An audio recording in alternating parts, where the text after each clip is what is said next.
بس رمضان کی سب سے بڑی تیاری کیا ہے کہ اپنے دلوں کو صاف کر لو پہلے سے، کہ جس دل میں نفرت ہو، بغض ہو، کسی کے لیے غصہ ہو، کسی کے لیے کیا کیا جذبے ہوں، دل صاف کرنا۔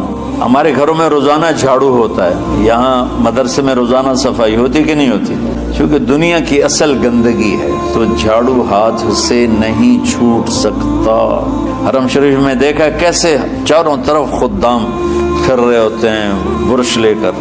دل پہ غبار ایسے آتا ہے جیسے صحن میں غبار آتا ہے، دل پہ گندگی ایسے آتی ہے جیسے صحن میں آتی ہے۔ تمہارا دل ایک آنگن ہے، ایک صحن ہے، اس میں بغض، نفرت، حسد، پتہ نہیں کیا کیا گندگیاں آئیں گی اور آتی رہیں گی۔ بچوں ایک کام کرو، جھاڑو پکڑ صاف۔ یا اللہ معاملہ تجھ سے کرنا ہے، لوگوں سے نہیں۔ کسی نے برا کہا، کسی نے غیبت کی، کسی نے گالی دی، کسی نے دھکا دیا، کسی نے حق مارا، کسی نے کچھ کیا، یا اللہ تیرے سپرد میں نے اپنے دل کو سب سے صاف کیا۔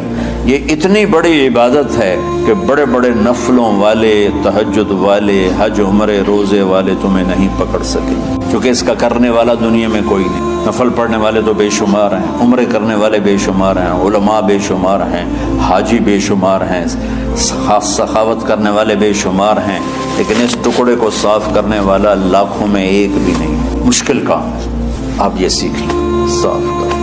یہ رمضان کی سب سے بڑی تیاری اور علم کو حاصل کرنے کی سب سے بڑی چابی ہے کہ اپنے دل کو کھلا کر لو۔ کوئی چیز خالی ہوگی تو کچھ آئے گا۔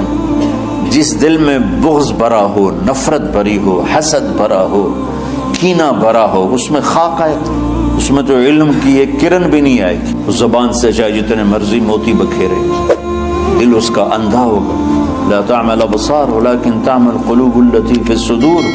یہ آنکھوں سے اندھے نہیں، دل سے اندھے ہیں۔ وہ کتنی مشہور حدیث ہے، آپ نے کہا اس دروازے سے ایک جنتی آ رہا ہے، تو ایک انصاری صحابی داخل ہوئے، جوتا ہاتھ میں، داڑھی میں وضو کا پانی۔ اگلے دن اس دروازے سے ایک جنتی آ رہا ہے، تو ایک صحابی آئے، ہاتھ میں جوتا، داڑھی میں وضو کا پانی۔ وہی صحابی اگلے دن اس دروازے سے ایک جنتی آ رہا ہے، تو وہی صحابی 3 دن جنت کی بشارت لیے۔ اس صحابہ کی جماعت میں ایک شخص ہیں جن کا نام ہے عبداللہ بن عمرو بن عاص۔ ان سے بڑا عبادت گزار صحابہ میں کوئی نہیں تھا، نہ سابقین میں، نہ متاخرین، نہ پہلوں میں، نہ بعد والوں میں۔ ان کی عبادت کیا تھی؟ ساری رات جاگنا، سارے دن کا روزہ، اور ایک ختم قرآن صبح سے شام۔ اتنی اللہ نے طاقت دی تھی، ایکسٹریم ہونے والی بات آ گئی۔ ان کی شادی والی رات حجلہ عروسی میں داخل ہو رہے ہیں، دلہن کے کمرے میں داخل ہو رہے ہیں، اور مصلی بچھا کے اللہ اکبر، اور دے نفل تے نفل، دے نفل تے نفل۔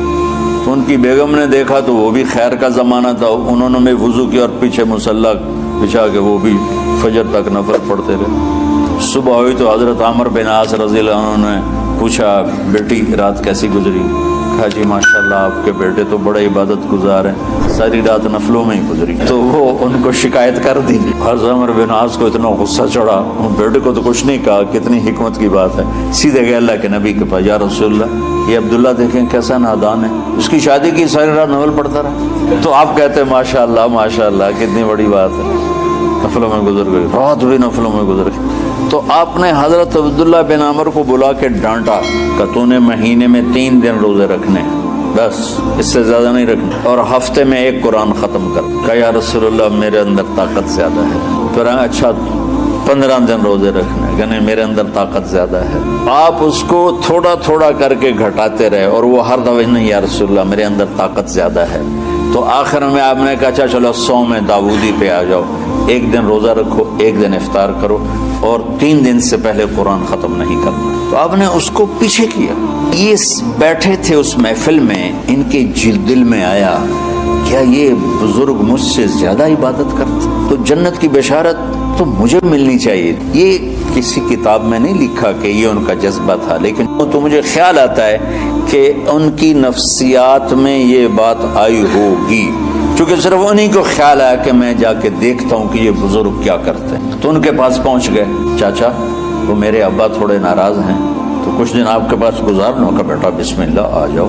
اب رات ہوتے ہی عشاء کی نماز پڑھ کے انہوں نے جلدی سے چادر اوپر لی اور یوں سراغ کر کے ان چاچے کو دیکھنے لگے ایسے کر کہ اب یہ کیا گل ساری رات سجدہ کرے گا اور ساری رات روتے روتے روتے روتے مسلح گیلا ہو جائے گا، یا ساری رات رکوع کرے گا، ساری رات قیام کرے گا، ساری رات قرآن پڑھے گا. اس تصور سے یوں دیکھ رہے اور وہ بزرگ صحابی تشریف لائے، سرانے پہ سر رکھا، اللہم بسم کا موت و احیا. اب یہ دیکھ رہے ہیں ابھی اٹھیں گے ابھی اٹھیں گے. فجر کی اذان پہ اٹھے. اب یہ تو حیران پریشان ہو گئے کہ یہ کیوں؟ اس زمانے میں تو منافق تہجد نہیں چھوڑتے تھے ڈر کے مارے کہ پتہ نہ چل جائے ہمارے کفر کا. اگلی رات پھر چادر سر پہ کر کے اور یوں سوراخ کر کے لیٹے ہوئے اور دیکھ رہے.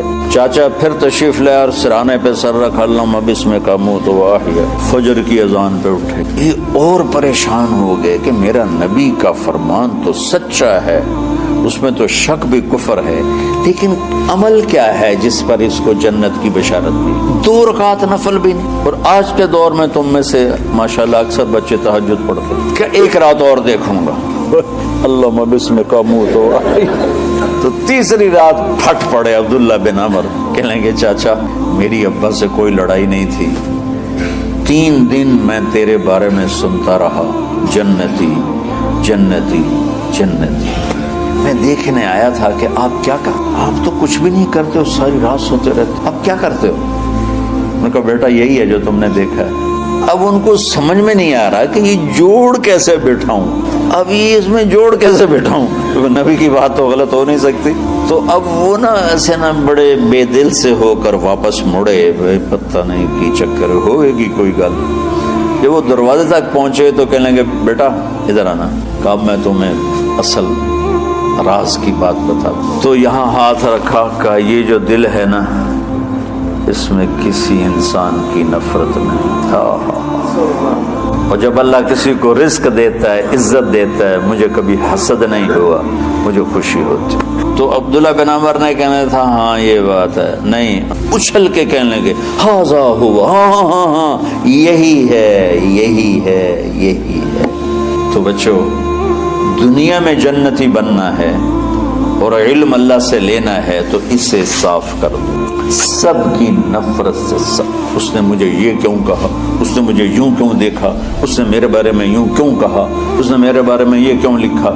تو ساری امت سے کہتا ہوں رمضان کا استقبال کرو، دلوں کو صاف کر کے، نفرتوں کو مٹا کے، مذہبی نفرت، دنیاوی نفرت، رشتوں کی نفرت، بول چال کی نفرت، سیاست کی نفرت، لین دین کی نفرت، ان سب سے اپنے دل کو صاف کرو تاکہ رمضان میں اللہ نے علم اتارا، اللہ تعالیٰ آپ کو علم عطا فرمائے. اور باقی لوگ جو عام دنیا میں زندگی گزار رہے ہیں ان کے دلوں میں اللہ رمضان کا نور اتارے اور اپنے اور ہدایت کا نور اتارے. یہ سب سے بڑی تیاری ہے اس کی. اور کسی سے گلہ ہے، غصہ ہے، ناراضگی ہے، کسی سے بھولتے نہیں ہو، آپ شعبان سے رمضان کی تیاری شروع فرما دیں. اس کی تیاری کیا ہے؟ وہ دلوں کو صاف کرو، معاف کرو، معافی مانگو. تمہارا قصور نہیں پھر بھی معافی مانگ لو، دلوں کو صاف کرو اور اللہ سے سخاوت مانگو کہ اللہ کو سخی بھی پسند ہے اور صاف دل والا بھی پسند ہے.